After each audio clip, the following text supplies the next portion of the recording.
Welcome to my YouTube channel Akashdeep. अगर आप मेरे चैनल पर नए हैं तो इसे सब्सक्राइब और लाइक करना ना भूलें। आज हम जानेंगे नेशनल एजुकेशन पॉलिसी 2020 में क्या क्या है।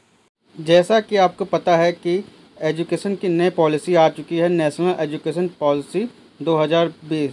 Union minister HRD Ramesh Pokhriyal Nishank ji ने कहा है, नेशनल एजुकेशन पॉलिसी 2020 एक ट्रांसफॉर्मेशनल रिफॉर्म्स है इन स्कूल और हायर एजुकेशन सिस्टम इंडिया।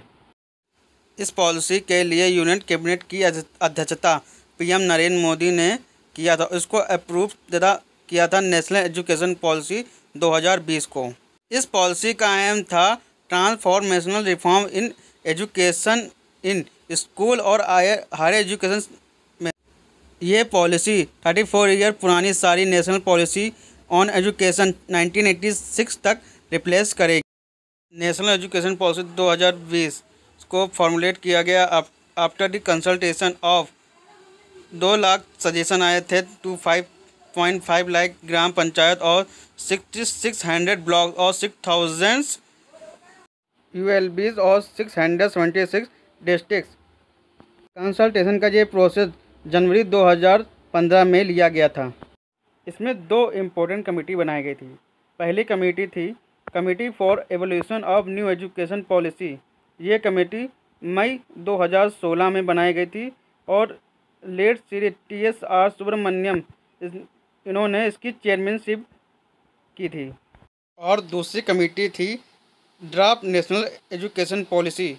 ये कमेटी जून 2017 में बनाई गई थी under the Padma Vibhushan doctor के कस्तूरी रंगन। दोनों कमेटी ने भारत सरकार को अपनी रिकमेंडेशन सौंपी थी। ये नई पॉलिसी का एम है कि universalization of education from pre school से सेकेंडरी लेवल स्कूल। इसके बाद इस स्कूलों में 10+2 सिस्टम ख़त्म हो जाएगा। इसकी प्लेस पे 5+3+3+4 कैरिकुलम स्ट्रक्चर आ जाएगा और इसमें 4 पार्ट हैं, जैसे 3 to 8 ईयर था, फिर 8 से 11, फिर 11 से 14 ईयर, फिर और 14 to 18 ईयर होगा। इस न्यू स्ट्रक्चर में 12 ईयर स्कूलिंग के साथ 3 ईयर की आंगनबाड़ी मतलब कि प्री स्कूलिंग भी होगी। पहले जो एकेडमिक स्ट्रक्चर से गुजरे हैं वह 3 स्टेज में थे, फाउंडेशन स्टेज और उसके बाद प्री स्कूलिंग।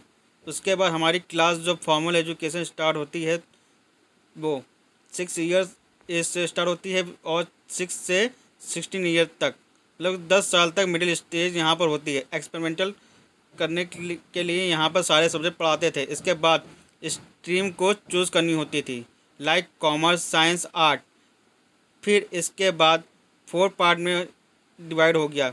इसे 5+3+3+5 वेरी इम्पोर्टेंट। अब फाउंडेशनल स्टेज में कोई भी एग्ज़ाम नहीं होगा।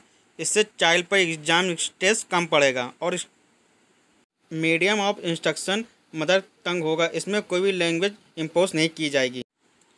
क्लास 6 to 8 इसमें एक इम्पोर्टेंट बात ऐड की गई कि 10 दिन तक बिना बैग के स्कूल जा सकते हैं और यहाँ पर लोकल वोकेशनल एक्सपर्ट जैसे कि कारपेंटर हैं, गार्डनर हैं और आर्टिस्ट एक्सेट्रा, ये सब वहाँ पे क्लास लेंगे और एज अ इंटर्नशिप उसमें स्किल भी सिखाई जाएगी।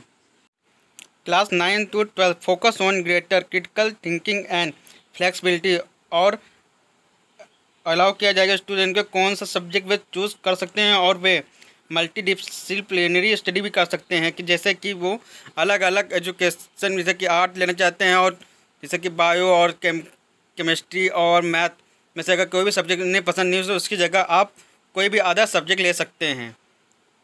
Disciplinary education and research university का ये एजुकेशन को ग्लोबल स्टैंडर्ड पर जैसे कि अदर कंट्री US के बाद में बराबर लाना है।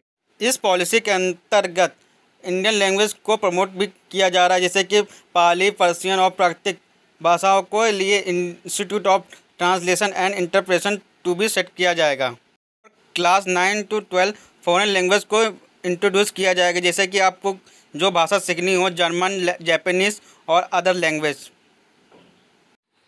और शिक्षा पर 6% GDP का खर्च किया जाएगा। केंद्र और राज्य सरकारें इसमें पब्लिक इन्वेस्टमेंट को बढ़ाएंगी और एजुकेशन सेक्टर में GDP का 6% का खर्च होगा।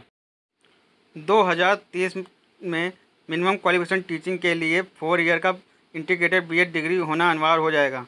और national curriculum framework for teacher education 2021 और NCTE ने कंसल्टेशन किया है NCERT से। नेशनल रिसर्च फाउंडेशन एक एपेक्स बॉडी क्रिएट करेगा research culture building capacity across higher education.